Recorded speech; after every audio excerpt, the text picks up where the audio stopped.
Welcome to Three Devs and a Maybe, the podcast series for beginner web developers and general web enthusiasts. Now, introducing your show hosts, Michael Budd, Fraser Hart, Lewis Keynes, and Ed Mann. Hello and welcome to Three Devs and a Maybe. My name's Ed, and well, you probably already know that. And we're very lucky to have Joe Watkins on again. Hello, Joe. Hi. Yeah, so Joe, how are things going? A lot has happened since the last time we spoke on this podcast. They're going well.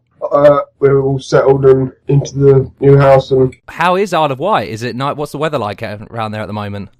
Beautiful. Yeah, I mean, even when it rains, it's pretty. Really? Oh, thanks for rubbing it in. It's great. Yeah. It's great. It's still in Kent, you know, Garden of England, they say. PHP 7's just pretty much, well, I saw that tweet from yours about the comment doc, so PHP 7 has now kind of started, I guess? It's been... Yeah, I mean, there's no master branch anymore. So when a new version comes out, it's usually tagged from the master branch, and then it's branched from the master branch, and then tagged.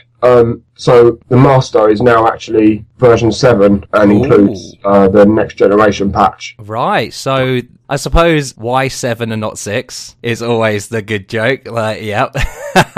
It's 5 plus 1 is 7. That is it, you see. That is exactly it. I mean, it's logical math, you know? Yeah. And I guess, I suppose, for the audience, so why 7 and not 6 then? Well, what we today call PHP 5.3 has a lot of the features that were developed in a branch that was called 6, and it was created to have the engine support Unicode strings everywhere. But as work went on, just became obvious it was just never going to end. It was just too much. So the branch was abandoned, and then things like namespaces and that were backported to 5.3 in release. So that was called 6. So as a sort of nod to history and the work that went on that version, we decided to sort of keep history intact and go to version 7. I mean, technically there has been a version 6, but no one ever used it. Apart from, I think there was like a load of books that came out or something that has kind of also confused the matter where people can buy PHP 6 books with MySQL or something, blah, blah, blah, because they they sort of jumped the gun in publishing those. I don't imagine that will happen again. Yeah, I think they've learnt their lesson there. They did jump the gun though. I mean, there was never a beta or even an alpha release of it. It was never really. There wasn't even a release. So they did jump the gun there with that, and I hope no one stitches us up in the future and we have to jump more version numbers. Yeah, because it's almost like it's not your fault, really. I mean, if you haven't actually released anything, then how can... Yeah, I mean, they shouldn't be using it. That's kind of crazy. Yeah, and even though there has been a version 6, we still get everyone saying, so where's version 6? Because there wasn't one. Yeah, there was. I mean, is it in the Git repo? Is there any way? Yeah, it's still there. Yeah. It's actually called the experimental Unicode branch. You can find it on GitHub and git.php.net. So maybe when everyone says, where's PHP 6, we'll just send them to that, and then they'll get really confused. Yeah, I mean, it is there. I mean, in the version header, it does say version 6, just like in master now it says 7. Version 7. The only thing that makes it a version, it was version 6, So what the main downfall for PHP 6 when it was around was Unicode, and the fact that the implementation was going to be, let's rewrite everything to support Unicode from the off. Yeah, basically. And that was the downfall of it, I guess. Yeah, basically, it was just not really. I wouldn't say not achievable, but it wasn't necessary in my opinion.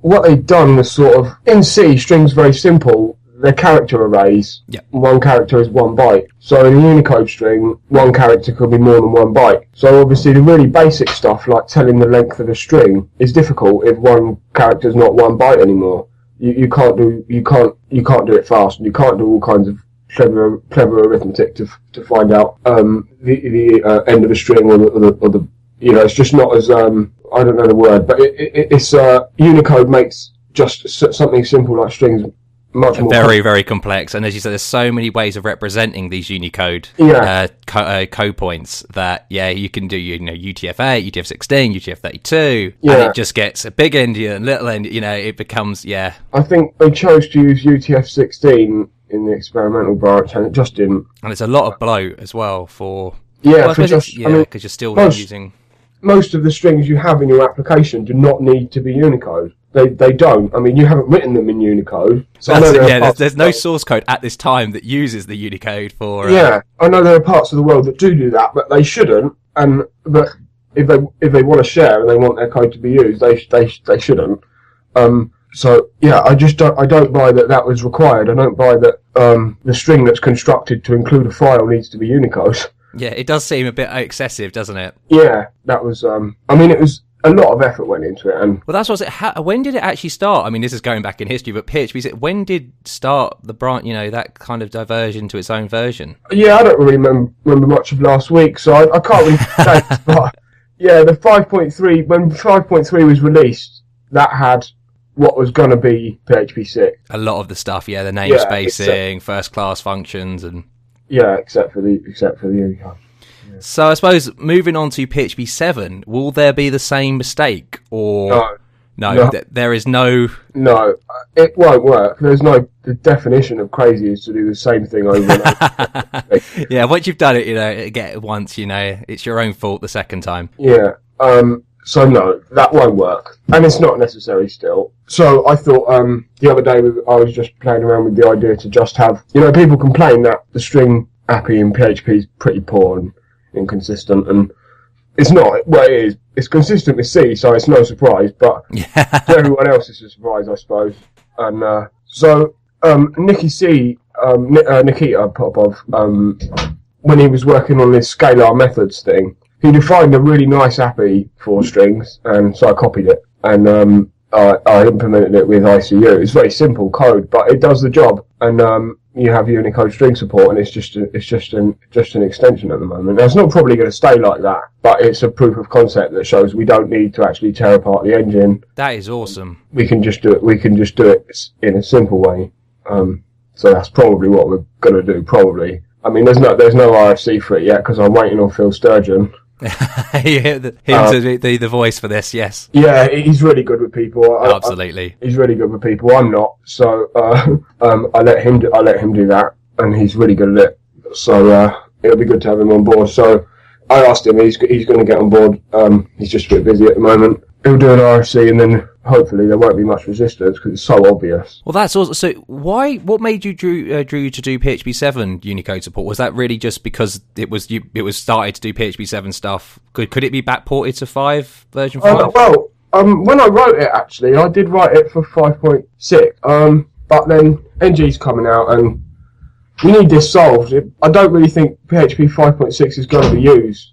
I mean, everyone's still using 5.3, aren't they? Well, this is it. I mean, the end of life now. I think it came out this week or last week, version 0.29 or something. So that is finally, upgrade time. Yeah. And then that's I don't really think many people are going to use 5.6. So I thought rather than waste my efforts on writing it for today's PHP, it would be better if we have it for tomorrow when we want it.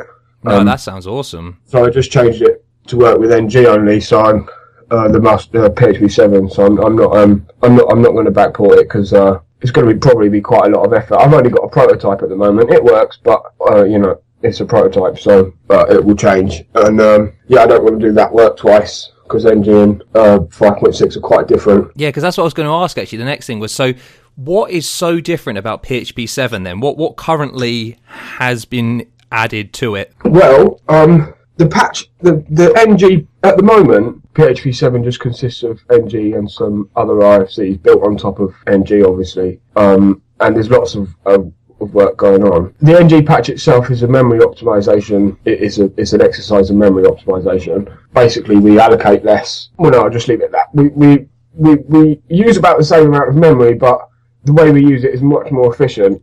So it has the side effect of everything goes faster, and that's basically what it is. Is that why you're seeing all the WordPress, benchmarks going crazy and all this fun stuff? That seems to be the. It's really not very far off HHVM at this point, which is quite remarkable because there's still no native machine code. It's still all Zend. Well, that's the thing. Like, that's the crazy bit. There's no JIT. There's no AST at the moment either. Like, there's nothing to, it really is kind of, it was just memory optimizations that seem to be able to get this speed boost. Yeah, I mean, it was a really brave thing to do to actually set about doing it in the first place because we're all aware of this stuff, but PHP is huge. Yeah.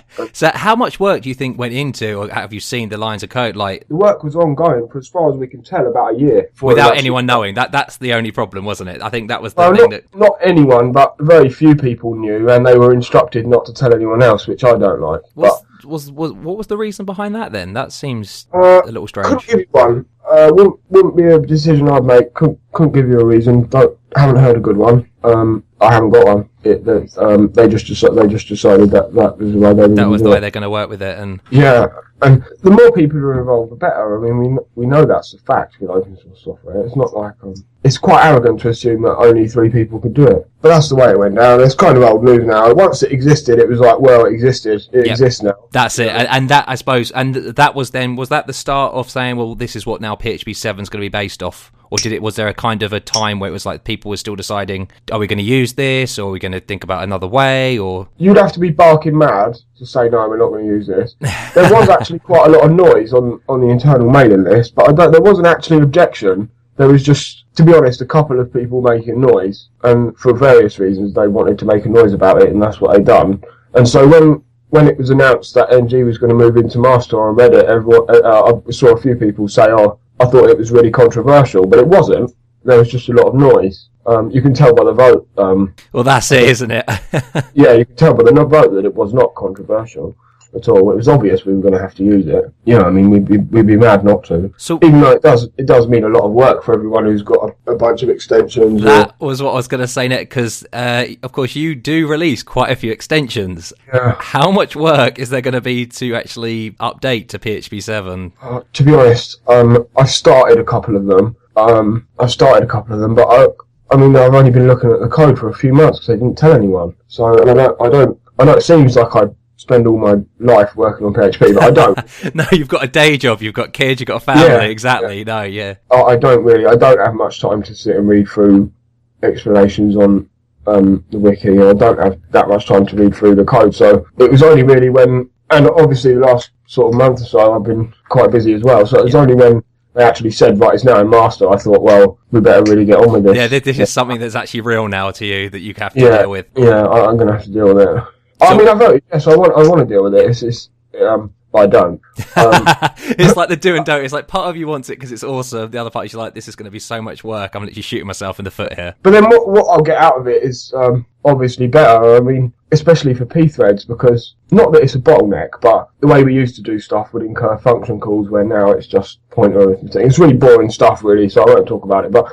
Basically, it's going to be worth it, not just because the rest of PHP is quicker, but also your code's going to end up quicker because of it, and also because the things they're providing you. Because they've changed actual conventions as well as APIs. They've changed the way we actually use memory by convention. So that's a positive thing. Even if you're just writing the same code again, it's going to be better. So, but in theory, it's going to be better. How well documented is it at this time, or is the code, the documentation? Yeah, I mean, like the rest of PHP, it pretty much is. I mean, there is a couple of documents on the wiki, actually. Not actually, to be fair, it's probably documented. I'm tempted to say better than the current internals because they've had to explain everything in such. Yeah, they have to explain to everyone. I think that's probably a good thing, isn't it? It's like, you know, you're asking all these questions, so they're going to have to answer them. But at the moment, it is not really formatted for the average user. It's on the wiki, but it's not really formatted for the average user. So, I've read through it, but I haven't really taken the time to read through it. Do you know what I mean? Definitely been busy. So we've got PHPNG now, and then that's like the base of 7, and then an RSC. It's like stuff like your PHP debugger that's going to be released in 5.6. Yeah. Is that a lot of work involved there, do you reckon, or have you not had a chance to start looking around there? I have many clever friends, but I have the guy that works on, one of the guys that works on PHP debug with me, called Bob. He's a very, very clever guy. He's actually volunteered to do it. He's going to do all of it, he says. Oh, wow, awesome. Yeah. Thank you, Bob. He actually wrote. I mean, PHP debug's quite a simple thing. He wrote like the most complex parts of it. So I wasn't really. I could convert it, but I wasn't really eager to. And he said he'd do all of it. So that's brilliant. That's a win, isn't it? Yeah, so I'm not going to have to do that, but I would have to do probably I'm on my own with the rest. Yeah, p-threads, etc., etc. Yeah, I'll just do them when I can, really. I mean, UOps is used at work, but I don't imagine I'm going to be able to use that as an excuse to do it on work. It's trying to work out, isn't it? Can I do this during the workday? It's like, is there a reason for me to be able to do this? Yeah, and pre-threads as well, but I mean, not on the front end. But yeah, I might be able to get a bit of time from work to do if I get squashed for time near the first alphas, maybe. But the most optimistic estimation I've heard from Zend is 7 months. Till release of PHP 7? To the start of the release cycle, so alphas. To alphas, yep. Wow. Yeah, but that is optimistic. I'm not going to shoot it down for being optimistic. That is optimistic, though. Realistically, we shouldn't do anything before a year, and probably more, maybe even 2, because in the last few days only, lots of patches are coming up and getting voted on and getting through. Nicky's AST patch, which is very clever. We all really like that. That's going to get through, and then that's probably going to give people other ideas, stuff they want to get through. So it might it might be a good idea to say, let's not even talk about doing it for the next year. Let's see where we are. To not have the pressure of having to. Yeah, because like when you're under pressure, like a minute ago when you was waiting for me, I was trying to eat my food and I ended up breathing in meat. Oh no, so sorry. Being under pressure is not good. Under pressure is not good at all. Not released. The deadlines are one of the worst things. And people aren't done with the 5 series yet. It might be that we need a 5.7 for whatever reason. So then we're going to have to put some effort into that. It won't just how happen. do you work out? I mean, this is the thing now. Like, so like when it was like 5, we had like 6 and 5. The branches. Like how, and now we've got the 5 and then the 7. Do certain people handle certain things from different branches, or do you say you can work on whatever you want? Really? Well, I mean, you can work on whatever you want as far as bugs and RFCs and feature requests. There's a release manager or release managers for each release version, and then they basically, when an RFC goes through, even though people usually venture a version number, they'll say they're targeting a version number. It is really down to release managers. If a patch goes through and a release manager thinks it's going to break compatibility in their release for whatever reason, they can exclude it from their release. So really, when it comes to the final word, it's really release managers, although it's never really been tested much, but it really is down to release managers what goes into each version. So when you're working on something, the workflow is actually quite complicated. You've got to try and merge up to like the earliest supporting branch that you can, or prepare a patch that can be merged upwards to sort of 5.4 now, I suppose, which is just going to be impossible for NG. Can't do that. It's going to be we're going to have to focus time on NG by itself. There's not really a sensible way of patches are I think being backported, but 6 months down the line from now, it's just not real. Yeah, because when so much work's going to be done in exactly, it's not going to be possible to be able to just let's just make it so it's easy enough to be backported to 5.4 or something as well. It's a crazy idea. They are so different that that won't happen. Quite a lot of effort's been put into preparing the NG for the master branch, so lots of patches have been sort of back and forth, but 6 months down the line, I think we're probably all just going to be focused on NG and our stuff on there, really. Yeah, so I don't know what will happen. We don't know who the release manager for 7 is yet either. So is it voted on, or is it just someone's elected? It's basically they're nominated sort of thing.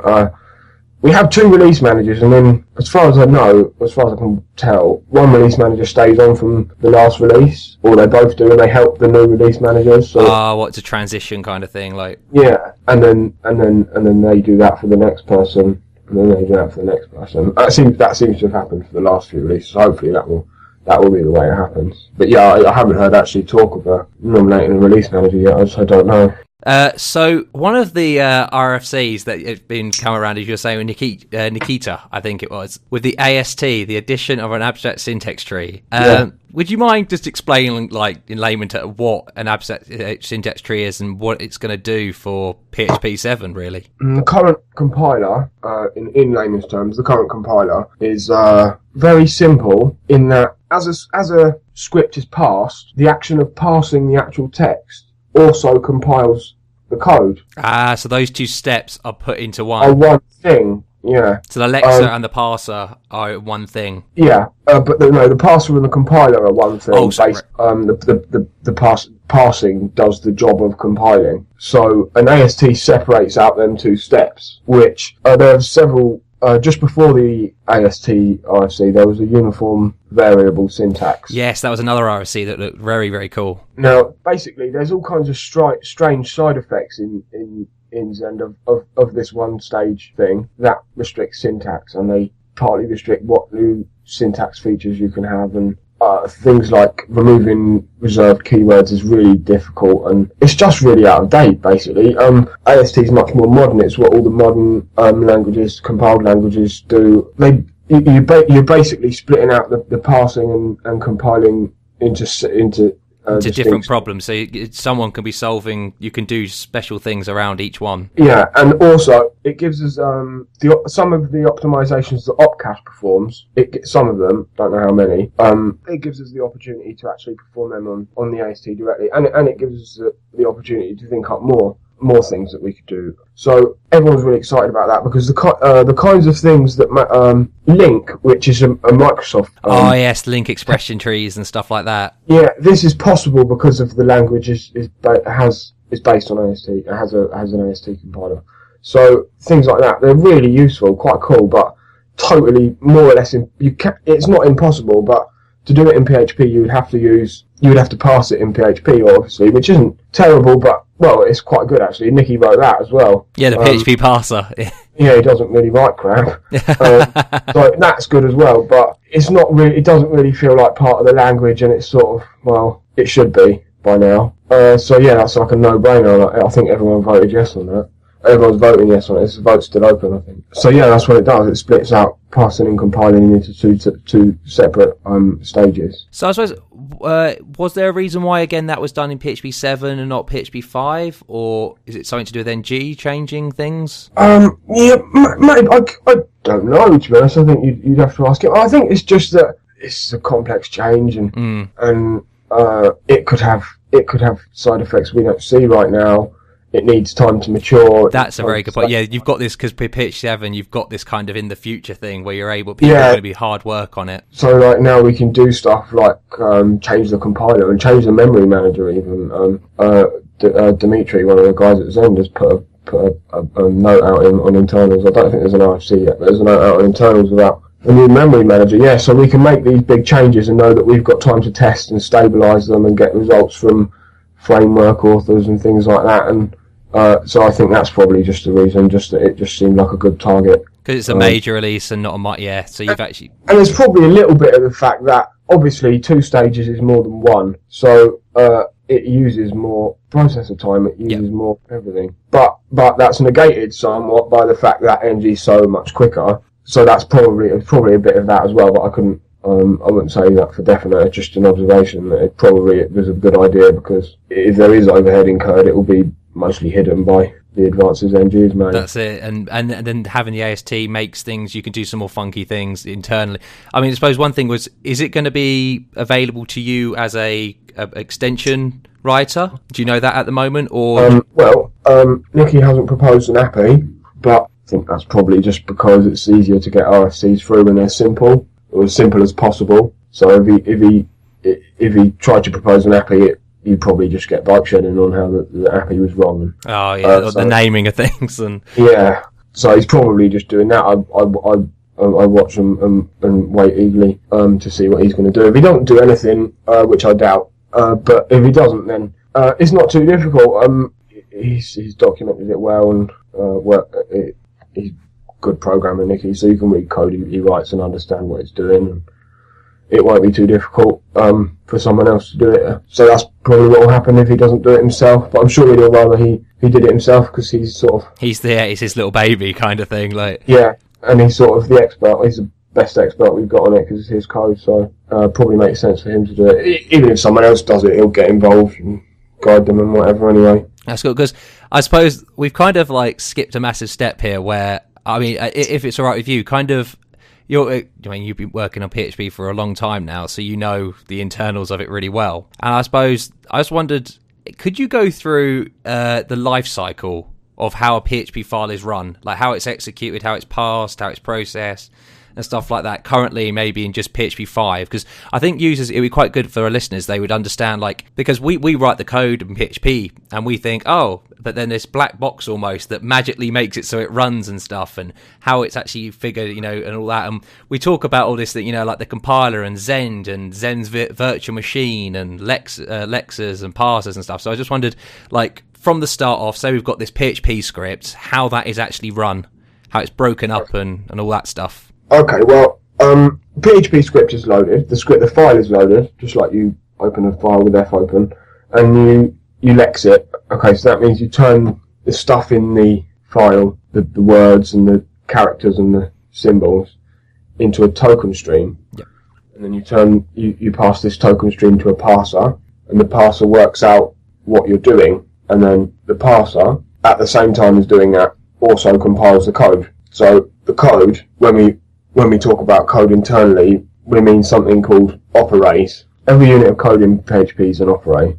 So a function, a file, they're operands. Now, an operand in sequential order, it's a list of instructions to execute. So this is where, to execute them, that's where the virtual machine comes in. The virtual machine loads an operand, having been lexed by the lexer, and parsed by the parser, and compiled by the compiler. The virtual machine steps through the instructions one by one and executes them. So, for example, an if statement, you've first got the actual if, and then you've got the expression in the condition. So then that's one opcode, right? So it would be a jump opcode, and a jump if false or jump if true opcode. So, and then that'll tell it, if the expression, the condition evaluates to true or false, in the instruction is also included where it should jump to. So it can jump after the block, or it can just carry on if the condition was met. That's basically it in a minute. It's obviously more complicated than I've made it sound. No, that's a really good overview of like how it works. I mean, the virtual machine, the Zen virtual machine, I suppose that's the part that when Zen is the big, because I know that came, was that introduced in PHP 5 or? No, it was upgraded. I mean, the virtual machine, Zend, in the case of PHP, Zend is the virtual machine. It's been upgraded, and there was a big upgrade in 5, but and it's probably when people started talking about it as a thing. But it's been there all the time. And will it be there from the new? Because I suppose, is that one of the parts that would be nice to be able to be uncoupled? That then you could have other virtual machines that do things quicker in certain aspects, or is that kind of a pipe dream that won't happen? Well, PHP's not just. When we never talk about Zend. I mean, no, you can't install Zend. You can install Zend, but it's only if you're me or 10. You can't really use it by now. And PHP is not really just about Zend. It's also about all the extensions. I mean, even the standard library, like string functions, they're not actually part of Zend. They're a standard library in PHP, which is a different part of the code. So it's not really realistic to talk about swapping out the engine. There is work by Facebook on a specification. Yeah, I saw that it started about a week ago, I think, which is a very good project, like to try and build a specification for PHP. Yeah, I'm not too good at days. It might have been more than a week, but yeah, sometime in the recent past, they announced it as a sort of draft. And that's really what you need. You need to start from the ground up, and you need a specification to do that properly. So they've done the most work in that area. I mean, none of us are really. It's not that we're not interested in it. We are interested in it. It's finding the time, I'm sure. That's the thing. The time. We just don't have the time or resources to put into it, and we're super glad that they have. And there's been some back and forth, and they've made some changes and some suggestions for future versions of PHP, and it's all good. But yeah, that's really what you need to do if you want to write another implementation of PHP. You need to start at the beginning and end at the end. There's no cutting up. You can't just take a shortcut. Yeah. I mean, you could, but it would be so much work to do that you're just shooting yourself in the face, and you're inheriting the problems that you're trying to. That's exactly it. Yeah, you're pretty much you may have solved half the problem when you want to solve the whole thing. So yeah, that's probably what you need to do if you want to re-implement PHP. But I must say that Facebook have got unbelievable resources. I mean, if you actually look at the finances of the young company, they have got unbelievable resources. Infinite resources. Yeah, I can't imagine, and they run at such a massive scale. can't imagine there'd be any company out there that would find it beneficial to pay programmers to actually do that. I mean, I know there are. There's a couple of other implementations that have come about for exactly that reason, but I can't imagine what sort of companies they are. So I don't really think there's going to be many. There's been others before HHVM and no one cared. It's because it's got Facebook's label, seal of approval on it, I guess. Yeah, because they've probably done the best job as well. I mean, I don't want to take anything away from them. HHVM is a technically brilliant thing. I can't imagine that there'll be 10 of them in 5 years, you know? And I hope there isn't, because it's only helpful to a degree. It is helpful to have another team working on an implementation. They've uncovered some really weird stuff about PHP, and it's all good. But if there were 10, then let's say that all the developers we had working on PHP now split into 10 small groups and worked on all these different versions. None of them would ever move forward. That's it. They would all be trying to copy the other people, or you know, yeah. It would just become a mess, and just installing PHP would no longer be a thing. Yeah. You would have to clarify that, and so it would just be a mess for everyone if there were lots of implementations. So I'm glad that there's a specification and the possibilities there for research and whatever, but I don't like the thought of in 5 years' time there being 10 versions to choose from. I don't think that's productive at all for anyone. I mean, you probably want what kind of Python has, with CPython, which is the implementation language, and you've got PyPy and stuff like that, and maybe, you know, JPython, you know, so you've got these ability to be able to be on a couple of things. Maybe. Well, I would, to be honest, I would rather people just put their effort into actually improving PHP, like the thing that we're all earning money from, yeah. Like doing our job with. If you've got such a large company with such massive resources that you can set out to build PHP, then good luck to you, and I'll watch, and I might even join in. But I don't think it's a good idea for everyone to do that. I think we do need to stay focused. It's good to have a specification for reasons other than it's good for many implementations. We should focus on, now that it's all written down in front of you, you know, you can see things you haven't seen before, you notice things you haven't seen before. They're brought to your attention in such a way that you cannot ignore them because everyone's talking about it on Reddit. That's it. So I think that's a really good thing, and we should try and focus on our projects. HHVM should focus on theirs, and they should focus on helping us when they can, and vice versa as well. But don't everyone jump ship to the next cool thing that comes along, because PHP's been here for 20 years. That's it, and it's not going anywhere. I mean, with Hack then, so with our now we know there's a lexer, there's a parser, and the parser and the compiler are together. So while it's parsing it, it's also compiling it, and then compiling it generates these opcodes that we use. Then we run those opcodes on the Zen VM. Do you know what the difference is for Hack? What do they do to make it faster at this time? Like, what's their kind of thing that they do? Okay, well, faster's relative, because they have a much more complex startup process. So if you just do something simple like a hello world, you'll see that PHP's much quicker at that. But no, they've got a totally different thing. Well, they haven't got a totally different thing. I mean, in some way, any language works like that. Yeah, because it's interpreted and compiled, you know, like, and then you've got like... Yeah, but even a compiled language is still executed by the CPU like a virtual machine executes something dynamic. And so in some way, roughly, that happens to all languages. So it's not completely different. But what a hack actually does is what's called just-in-time compilation, which takes their internal representation of what we call an operand or opcode, and it actually emits a native instruction, like supported by the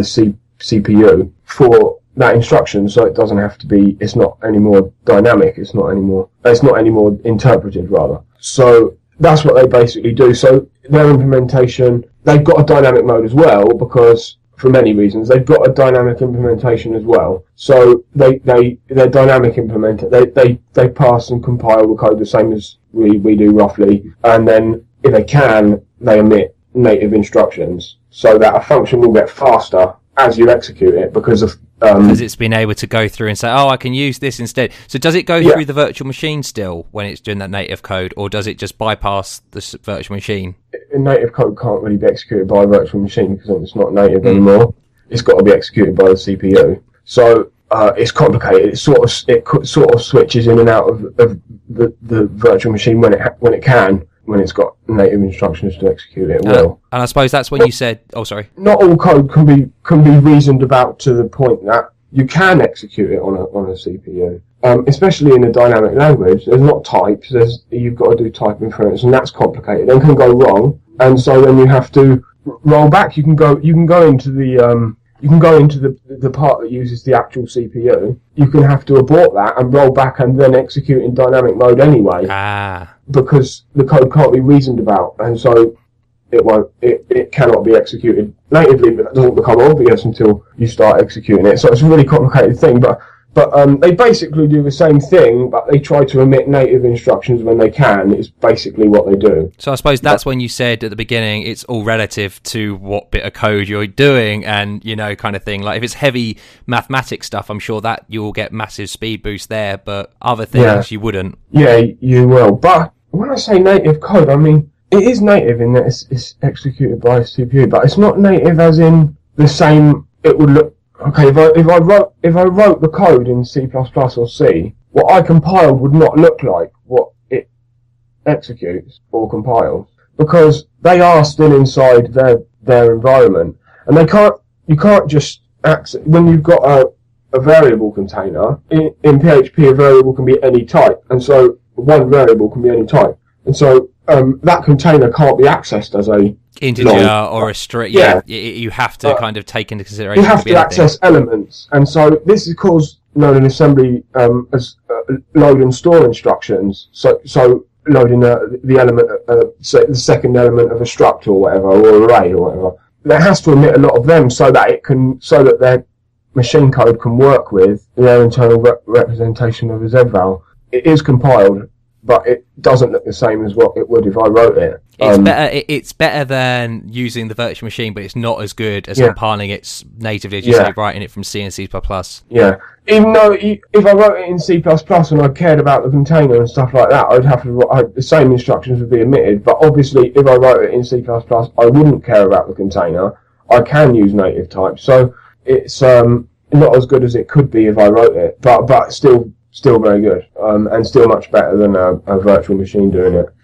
Even the virtual machines that are included in things like libjit, for example, are quite slow.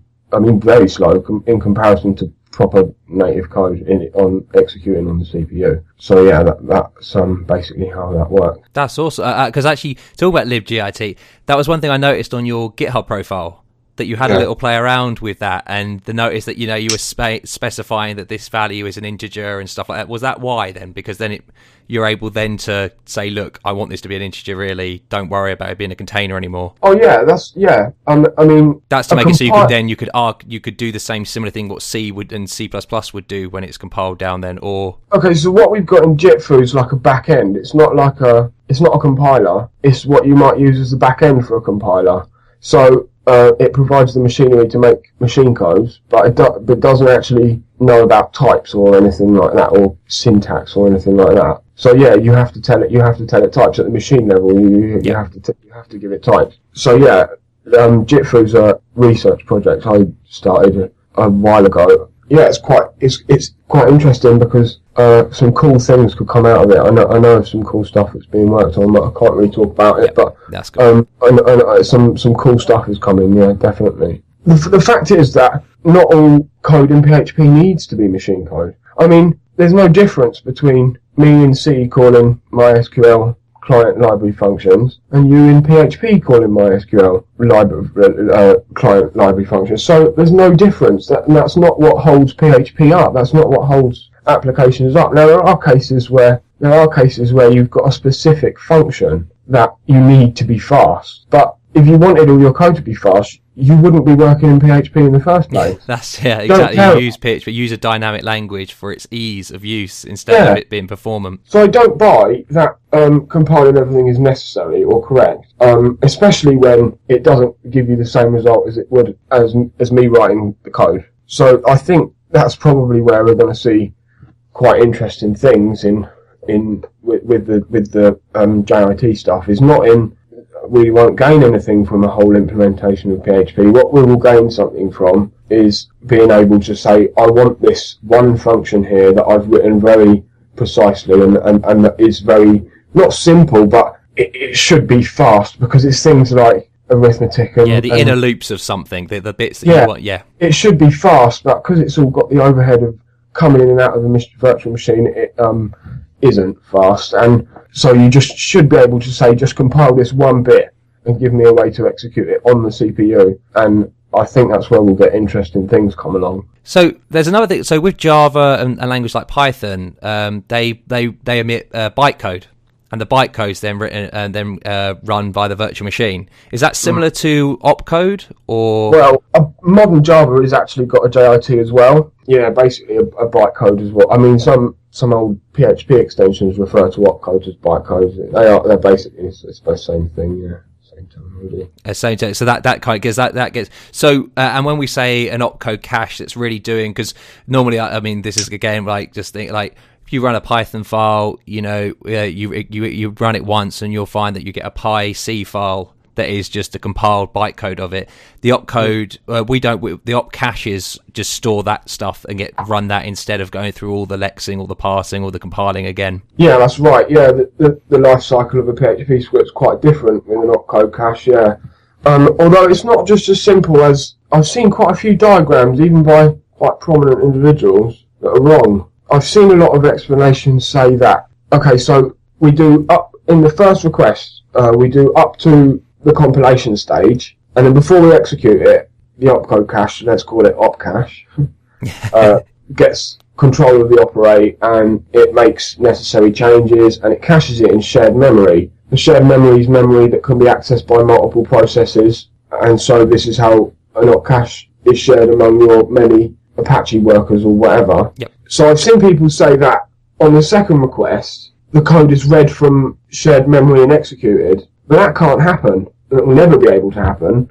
That wouldn't make sense. That would mean that every single, say you have a multi-threaded SAPI, I know most people don't use them, but say you did, it would mean that every thread is executing the same code, and nothing would make sense, would it, in the virtual machine? So that can't happen. No, it doesn't do that. It's copied out, which is still not free, but still much faster than lexing. Faster than doing all that work again. Yeah, but it's not actually all executed from the same shared memory. It does have to be copied out and changed, because when the code is first compiled by Zend on the first request, before it's given to opcache, or the jump addresses that I've said about, like the if instruction is a jump instruction, the address that you're jumping to will be is different. An actual address. Yeah. So it's an address within the operate, but it tells the VM where to go next. And so if you copied it into shared memory and then copied it back out into new, the addresses would all be wrong. Completely different, yeah. Yeah, it does have to do some work. It's not as simple as read it from shared memory and execute it. It has to copy it out, and it has to basically what we call pass to. It finishes compilation of the code again. So yeah, that's how op caches work. It does change the process, the life cycle of a PHP script, and it does make things much faster. And if you're not using one, then you're barking mad. So with Zend, because Zend op cache came in 5.5. Yeah.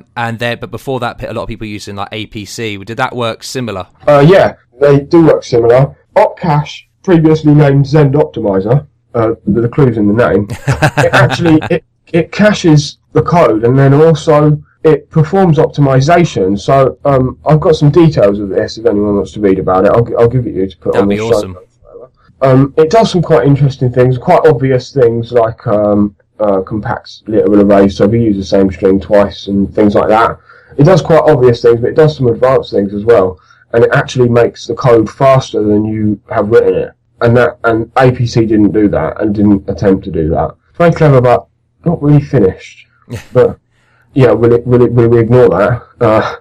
It's there for use, and I mean most applications will be able to run on the highest level of optimization and actually be able to measure the difference. It does make things faster. There's a few of the optimizations that are theoretically bad and some that are actually bad that you might come across, but they're not things that you would come across ordinarily, and they're not normal stuff. Like I said, most people will be able to run their applications with full optimization. So yeah, that's the difference between them. That's also, so that is the optimization set, and then so APC doesn't do. Does when it gets I suppose actually no. So when it's parsed and compiled, is it optimized at all there? Is there any way of it being? No, because it's one step. So it's one step. Yeah, you can't do look ahead and reason about what's next or what's 5 instructions down the line and things like that. You can't do that. It's actually impossible. With an AST, which looks like 7's going to have, some of it is possible. I saw talk from Dimitri at Zen saying that some function call optimizations might actually just be able to delete them from opcache optimizer because they can be done at AST level. So I imagine there's others like that, but I'm not super knowledgeable about it because I haven't even. I mean, I've read the patch, I voted on it, but I haven't given it any thought or done any research or anything. But Dimitri's it's looking promising that we might be able to move some of them optimizations, and that'll be nice because opcache is complicated. APC used to probably be the most complicated part of PHP, or the most complicated extension that everyone used. No, actually, the most complicated part. I've heard Rasmus say he considered it the most complicated. Really? Was it? Yeah, because of the nature of what it does, and opcache is even more complicated with its optimizer. It's somewhat. They've been clever. APC was complicated because it's got a very complicated memory management strategies, but opcache hasn't. It's got a very simple one, a very simple strategy, so that they've made the right choice there. But the rest of what it does is more complicated than APC, I would say. So yeah, it's going to be a really silly question. What is a memory manager? Okay, well, in PHP, like all your memory is managed for you. Yep. You have it like really a garbage collection type. Yeah. Well, no, a memory manager is okay. Well, in C, we have to allocate memory we want to use, and then you have to free it again if you don't want leaks. So yeah, if you're a good programmer, you do that. yeah. I heard Rasmus say once that good programmers bother to do that stuff, but he doesn't. He would restart Apache. But anyway, a memory manager, because the memory comes from shared memory, which is for use by multiple processes. First of all, you can't just have 20 processes allocating from the same shared memory at once. You can't have them right into the same shared memory at once. I mean, that won't work. So you have to have a memory manager so that you re-implement C's malloc and free and other realloc and things like that. And then, so if one thread or process allocates some memory, the whole shared memory segment has to be locked so that no one else can do it while they're doing their thing. Yeah, and then so if you imagine the memory that's used by the memory manager to be a blank file with an infinite number of blank characters, at the beginning of the request, say, if you make an allocation for 4 bytes, then the first 4 bytes will be used, and then so the memory manager will know that 4 bytes has been used by all the processes because it will be locked up while it's doing that. So no multiple processes can't do the same thing. So it knows that the next allocation, it just starts allocating at 4 bytes into the file, and then you've got empty memory, yeah? And then so when someone calls free, you have to have some strategy to mark the first... those bits as free. Bytes free so it can be used again. So a memory manager is basically this. Now, APC's one was very complicated. Not more complicated than an average memory manager in C, but complicated. Was it too complicated for what it was, or was it trying to do some fancy stuff that... No, I'm not going to say that. The people that originally wrote APC are probably better programmers than me, so I'm not going to say they made a mistake. They done it for a reason. Mostly, though, the user cache part of APC called for what they were doing, in my opinion, whereas the file cache didn't. You don't change files with the same regularity that you change user cache entries. So the reason that they done it was so that they had fast deletes and fast reallocations for the user cache. But opcache's memory manager, it just does exactly what I just described, basically. Yep. And then when it gets full, it purges the lot. So empty, get everything again. So that's very simple. And APC it did very well at actually managing the memory more like a standard allocator would. But in practice, for this problem with the file cache, it just didn't need it. Yeah, in my opinion, I could be wrong. I'm wrong a lot. In my opinion, the file cache didn't need that. It could benefit from benefit from a simpler caching mechanism that isn't so complicated. Not prone to error. I mean, I've heard people say that APC was really unstable, but that's just not true. I mean, it just doesn't seem to be true. But I've heard people say that APC was really unstable, which is a bit confusing. But maybe that's the reason. People can find fault in anything, can't they? I mean, APC was running on like the biggest websites in the world, Yahoo and all that. It, exactly. If they're going to have problems, but yeah, that's basically it. That's really cool, Matt. So, and with the virtual machine, is that So does a lot of work go on with the virtual machine as well, like optimizing that, or is that really kind of one of those things that's set in stone, this is how it works? It sounds more complicated than it is. The actual function that executes opcodes, the actual virtual machine function, if you like, is just a loop. Really? Yeah. It's just a loop.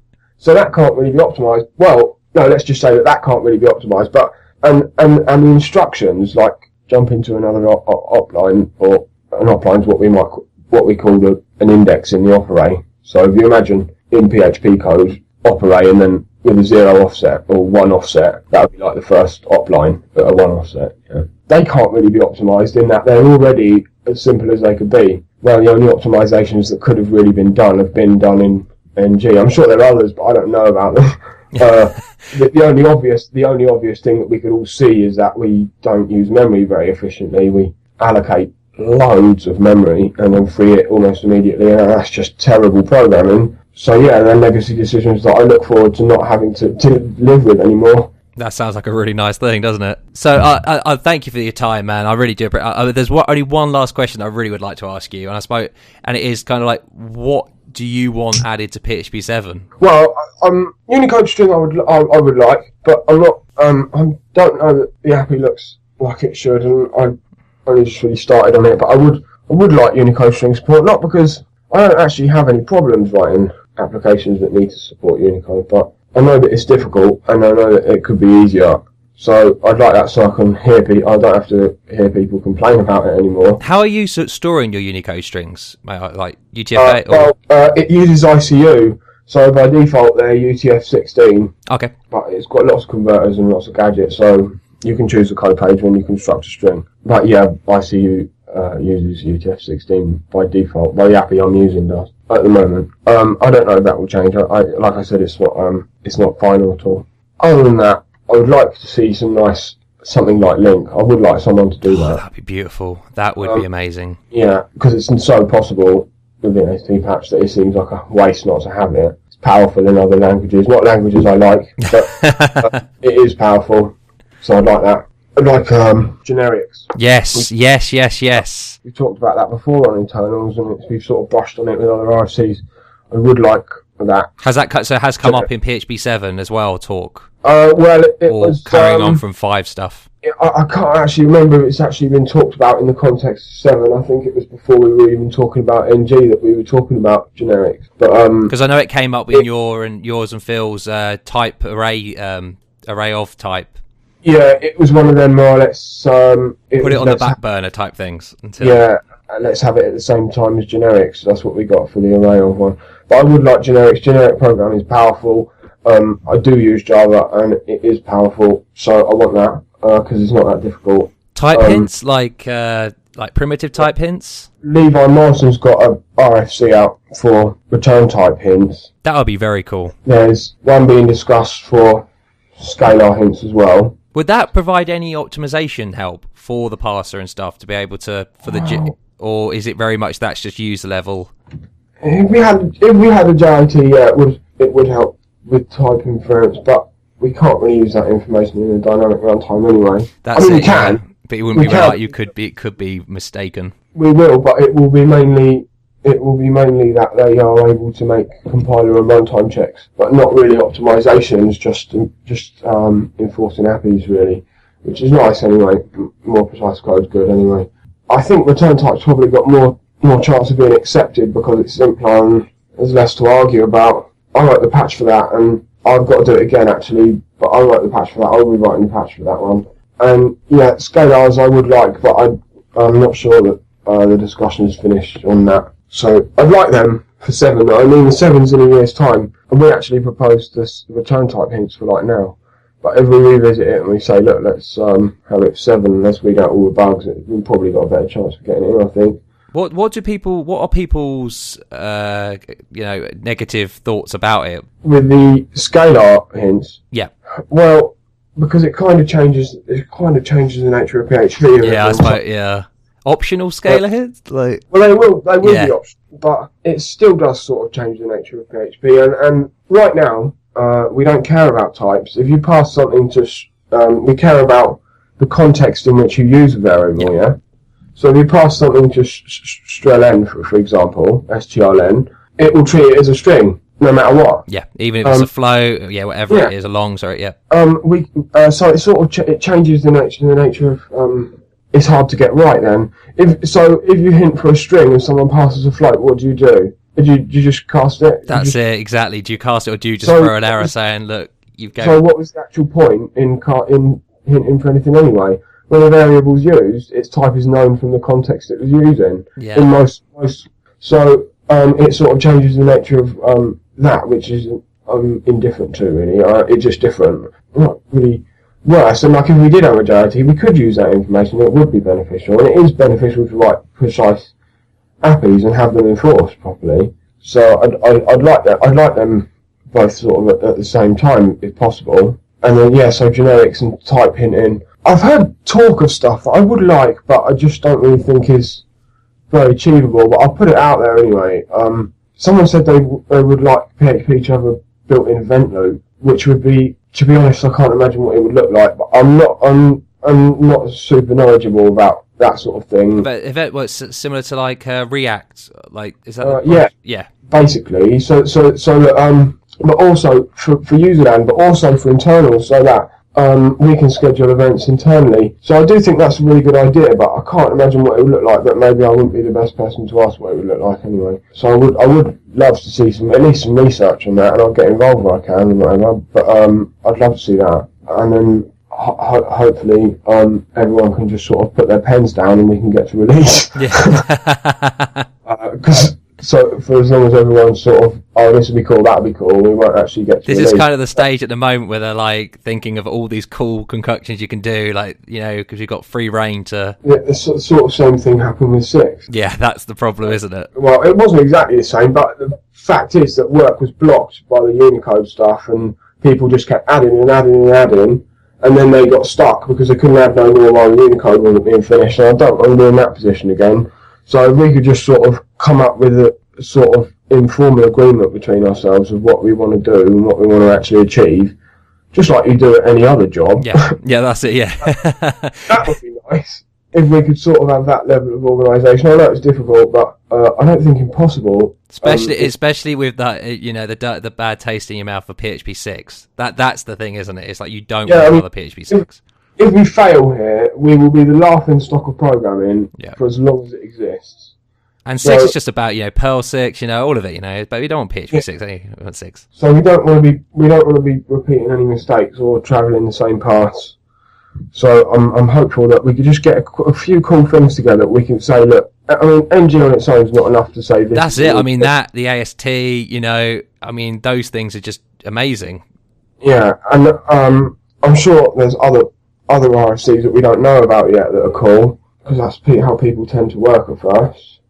No one usually leaves it a year, but you generally get a patch ready before you show it to someone, otherwise you're just talking shit. That's it, exactly. They're like, well, can you see, it's like, show me what you can actually do.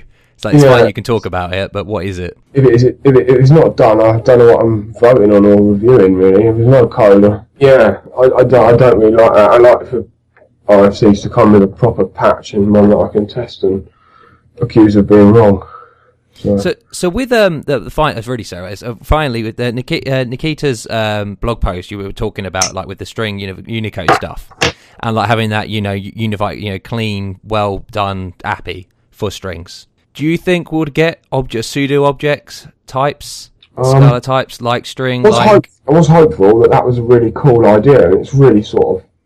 It kind of gives you a second chance, doesn't it? Really, to like you keep back BC, but you get to also do it a new way. But the problem is that it kind of has the same problem that hinting Scalars has. It kind of has the same problem. It was kind of pointed out. I haven't really thought about it in that much detail, but Anthony Ferrara pointed it out to me, and it's undeniably got the same problem. I don't know it will be resolved as quickly as it seems. It seems like a simple thing, but it's not really. Let's say, like, it's the context that matters, okay? So if I call length on a float, what happens? It's the context that should matter. It's the context that matters, yeah, that's it. The equivalent now, calling strlen, would convert that whatever into a string. So it's not as simple as it seems. And it's changing the language. That is the thing, isn't it? It is fundamentally changing how we think of the language. Now, I think another thing we could do is I don't really see what's the problem with an actual class. If you want to use the old API, the procedural API, then use it. If you've got legacy code that relies on it, then rely on it. But I don't actually, if we're gonna consider adding a class for a Unicode string, I don't really see the problem with adding a class for a string. Yeah, and an integer, just like these box things, like Java does, with having an integer class. And yeah, I mean, we can talk about the overhead of that, but to be honest, a string isn't what you see typed in the code. It doesn't take up the number of bytes that you've typed like it does in C, so it doesn't matter. It's negligible, and I think that's simpler. I think why not just have a class with the same API that mirrors. Actually, the Unicode string should mirror this class's API, but the Unicode string ones sort of come about first. But it makes sense to me to just add a class. I don't see there's problems with if someone creates a string, an instance of a string, then you know it's a string. There's no way it's a float or whatever. So that removes the problem. You don't any longer need to solve that problem that we can't really solve. Well, that's it, and you can type hint against it already. You've got free type hint against all these things, and so that could work quite easily. And I don't know why we're not just doing that. Probably because people fuss about how an object is slow, but it bloody well isn't. They know what I'm talking about. Well, not if you can use this information then in the JIT eventually, maybe, or something along that could then be awesome. And it would also mean you don't really have to visit the hinting of Scala's strings again. Yes, because when it's not really the case that people are going to want to hint for integers anyway. The reason you want scalar hints is to hint for strings. It doesn't really make what I can't think of a reason why you couldn't work with a float if you wanted an integer and vice. Well, I can't really think of a reason that might work. So why not just add a string class and just leave the problems behind, sort of thing? And you don't. We can't solve the problem of the context problem for scalar hints. So we probably won't be able to solve it for anything else. What's the point in wasting time on it? I think just add a class. I think that's the simplest way, isn't it? And it's backported as well. I mean, you can backport it to 5. Yeah. It could be implemented in versions where it's not implemented as well. You could do polyfill type thing, just say... It wouldn't be nice if you had to do it in userland, for obvious reasons, but in a core class in C, there will not be anything wrong with that. There's no problem with that. I mean, it'll be like I wrote it in C, because I will have, I mean, hopefully your Unicode string stuff does actually kind of push people to think about maybe that. Yeah, if we can do it. I mean, I was just, before you came on, before I had my dinner, I was just testing sort of time, sort of doing a few little benchmarks, running things a million times and whatever, and seeing what's faster. Some tests, the multi-byte functions are like loads slower. I mean, really? A million iterations of the length, so MB, strlen, and the length method of useString. Yep. And useString does it in 0.3 seconds, and multi-byte extension does it in 8 seconds. Wow. So there's just no need to be. This is in NG, so there's just no need to be scared of having objects, because things have changed, and there's no real reason to be scared of it before NG, but especially in NG, even at the C level, there is no function call to fetch an object from a variable.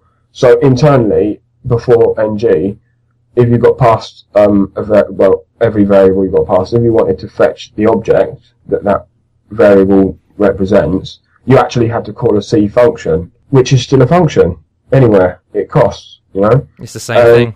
And now it's not a function; it's pointer arithmetic. So it's very fast to manipulate objects, their properties.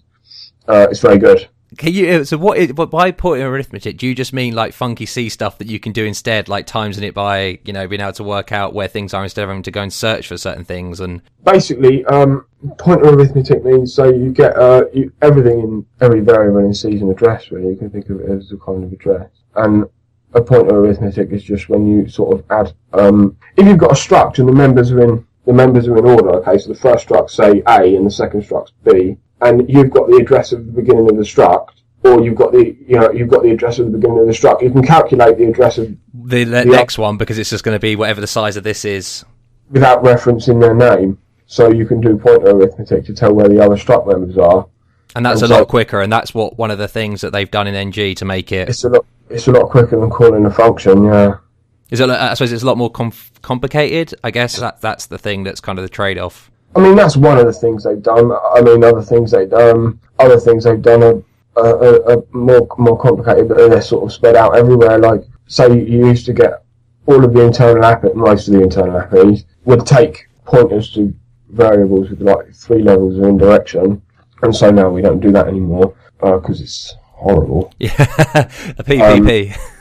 Yeah, basically, and that's horrible. So we don't do that anymore, and we try not to allocate so much, which obviously changes what APIs look like. So yeah, that's probably had more of an effect, but it just so happens that fetching objects from the object store is much quicker in NG, so that it makes this sort of let's just abstract everything the way we would in other languages. But Java's got a string class, like you said. Well, this is it. I mean, and what they do is they, they have the nice string literals are actually string objects. We couldn't do that, I guess, but we could have a different. I mean, no, we couldn't really have that. I don't think we couldn't have that. Because you couldn't defer. You could have. I mean, you could do. Couldn't you do like a I don't know, like an S then string, like how you would do Unicode. Yeah, other languages do that. I'm quite in favour of casts at the moment. You can only cast to primitive types or built-in types. You can't actually cast to a class. So I'd rather just see, because it's simple. I'd rather just see if you wanted to say that a literal string is a Unicode string, just cast it to a Unicode string. Would that? So that would work internally in PHP. That would be. Yeah, that would work. You can just construct it and destruct it kind of internally, implicitly. Yeah. That would be quite cool. Yeah, I think that's probably just the simplest way to do it. I love simple, and I see a way to do that, so that could be done. Actually, that could be done with the addition of the AST. I tried it the other day, and I couldn't remove all the conflicts in the parser, which is another reason that AST is brilliant. So with AST, that can be done. That's awesome. So that will be good. I think that's probably the simplest thing to do. And it sort of paves the way for... It's very short-sighted to say, let's add a U for this one single thing. That's it, exactly. It's kind of like a patch on something just to solve this one problem and not... In 5 years' time, we'll be kicking ourselves up the arse for that when the next thing comes along that we need the same sort of thing for, and we've got to add another character, and we don't want that. Other languages have got that. We don't want that, I don't think. Better to just allow casting to complex types. Probably wouldn't expose that to userland because I was thinking I would definitely not expose that to userland because people would do some very funky stuff. But internally, though, we've got type information and all that kind of stuff, and we can do the cast. So no reason not to. That's probably the solution to that. I'm going to get Phil to say that's what it is. Yeah. I can't actually do it, but I will be able to after the AST one goes in. That's awesome. Well, I've kept you for an hour and 20 minutes now, mate, and I really appreciate you talking. I was wondering, is there anything else you want to say, like anything you want to talk about or want to mention to the listeners, or just in general? Yeah, I do want to mention one thing. Just a personal thank you to everyone who sent money and helped me out the other week. Done an amazing thing. I haven't got any other words, but thank you. I'm glad you're back on your feet now and everything, and you're rubbing it in. You're in the Isle of Wight, and we're in horrible Kent. Yeah. Well, that is. I think that's a wrap now. Actually, thank you, Joe, again for coming on, and it'd be awesome if you come on again. Maybe if you've got any other things you want to talk about, and the door's always open for you. And so this has been 3 Devs and a Maybe. I'm Ed, and I will see you next week. Goodbye. You've been listening to 3 Devs and a Maybe. You can contact us at contact@3devsandamaybe.com or follow us on Twitter at 3 Devs and a Maybe.